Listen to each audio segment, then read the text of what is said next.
Hello guys, আসসালামু আলাইকুম। কেমন আছেন সবাই? আশা করি ভালো আছেন।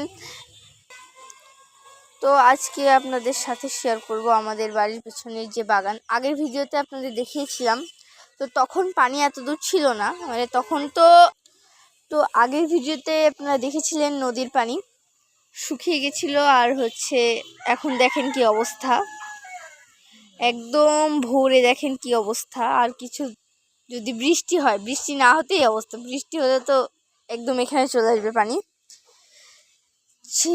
তো আগের ভিডিওতে আপনারা দেখেছিলেন কলা গাছের কলা তখন ছোট ছোট ছিল, এখন দেখেন ও কলাগুলো বড় হয়ে গেছে। তারপরে দেখেন এই কলা গাছে দেখেন বোগ এসেছে। তারপরে এখানে দেখেন কলা ধরবে কত বড়।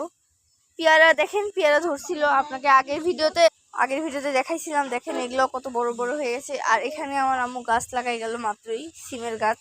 দেখেন এখানে লাগাইছে, ওখানে লাগাইছে। তো সিমের গাছ, করলার গাছ। এখন যেহেতু পানিতে নদী ভরে গেছে, তো এখন এই নদীর একটা অপরূপ দৃশ্য। তো এখানে মাত্রই গাছ লাগাই দিয়ে গেল। তো এই গাছের আপডেট পেতে হলে আমাদের চ্যানেলটাকে অবশ্যই লাইক এবং সাবস্ক্রাইব করতে হবে। তাহলে আমি নেক্সট ভিডিওতে এই গাছগুলোর আপডেট আপনাদের সাথে শেয়ার করব। তো আজকের মতো এতটুকুই, বাই বাই।